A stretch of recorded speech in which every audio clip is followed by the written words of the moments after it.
Hi guys, like I promised, I have brought the papers from the hospitals that I've been sent to, and I want to share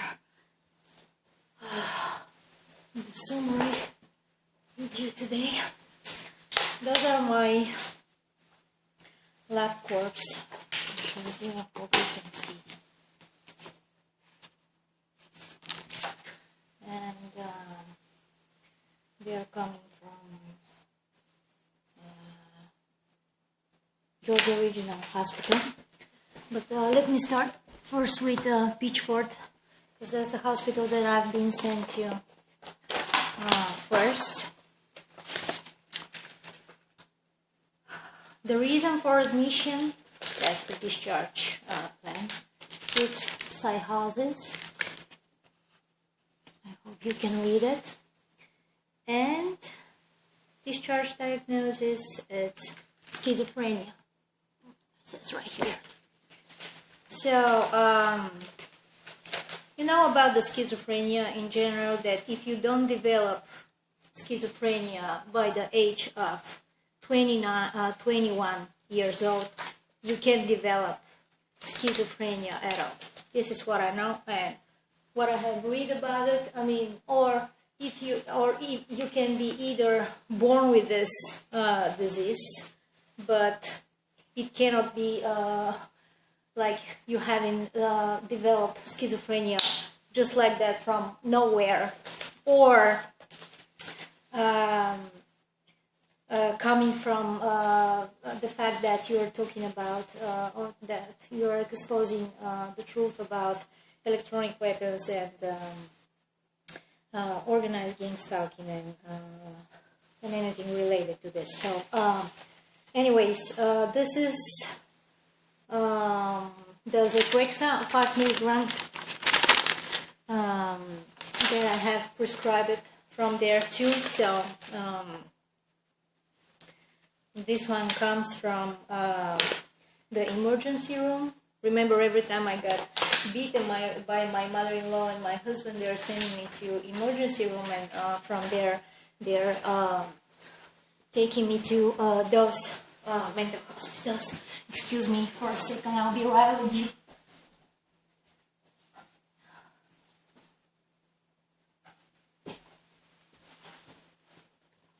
Alright, so the second one that I have comes from Georgia Regional, and the admit date is the 24th of November 2017, and of course I have the one that is from August 24th, but let me read to you the discharge summary. So hold on. It says 35-year-old female transferred from North Fulton Medication Center for further evaluation following medical clearance. According to referral information, patient was taken to OSH ED by local police after the husband called the police during a physical altercation. It's either my husband called the police or I called the police.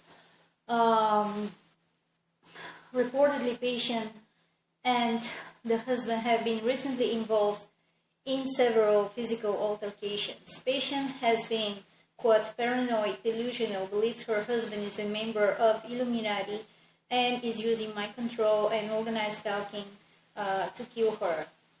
Patient reports that she was, quote, beaten by my husband at home and he lied to the police and they brought me here. States that she moved with her husband and their 9-year-old boy from Bulgaria to the United States about 8 years ago.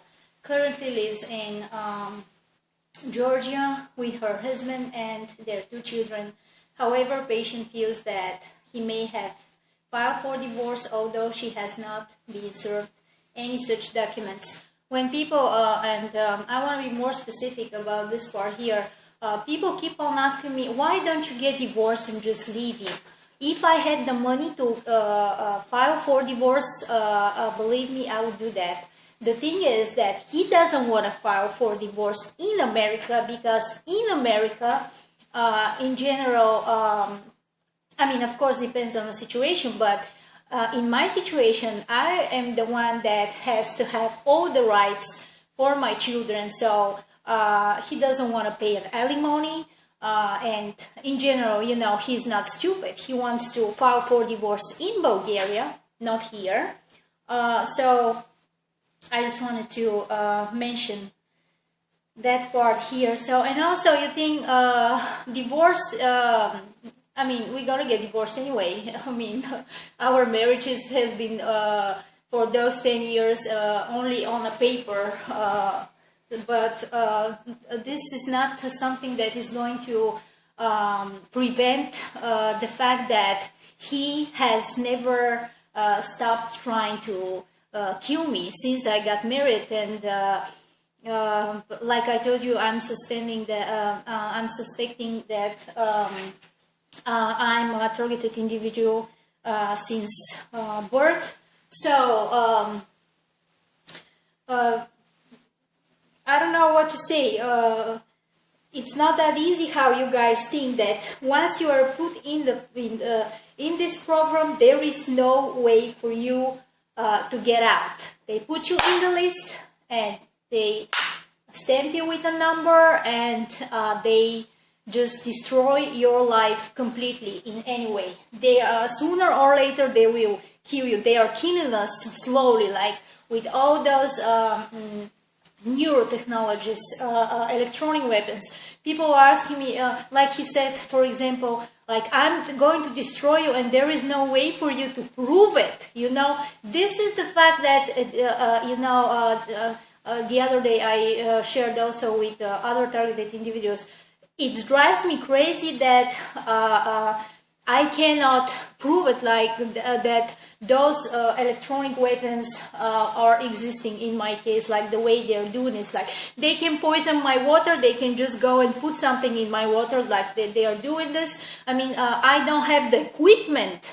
You know, I start searching for ways to be able to detect the EMF, for example. I mean, I'm just searching, and I definitely will find a way, but it's not easier for me because I don't have those resources, you know.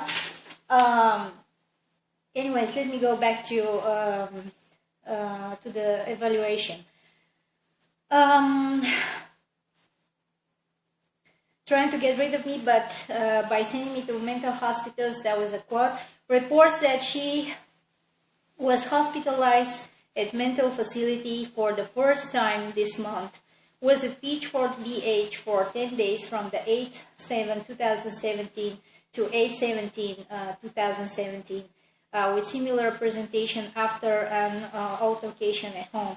States that she was prescribed Zyprexa and another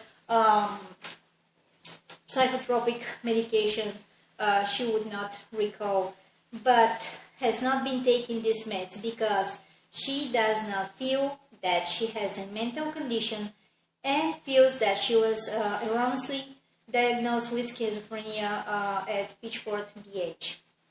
Reports that she does not want to take any psychotropic meds. Declined to sign med consent. However, she is presently not at imminent risk of self-harm or harm to others. Denies SIHIAV hallucination or any medical concern. Condition at the time of discharge. Ms. Dimitrova was, essentially unchanged at the time of discharge. She was less agitated and more cooperative than when initially admitted. She attended the treatment mall and unit activities. She continues to have ongoing issues with her husband and mother-in-law, accusing them of conspiring together against her. Don't forget my mother as well. She refused all placement options from the treatment team and was insisting on different type of accommodation. Like I mentioned before, my social worker called several places, those shelters that we talk about, and they refused to accept me because I don't have any substance abuse. So she eventually stated that she would return home, get her belongings, and leave. I don't know why they decided that I wanted to do so. That's not true. She requested to be discharged back to her home, and her request was granted. She was not an immediate danger to herself or others at the time of discharge. Like I said, this one comes from Georgia Regional, and that's the first one. And I want to read you the other summary that I have. The date is the 24th of 11. I wasn't even able to spend my son's birthday with him, my baby boy's birthday, because I was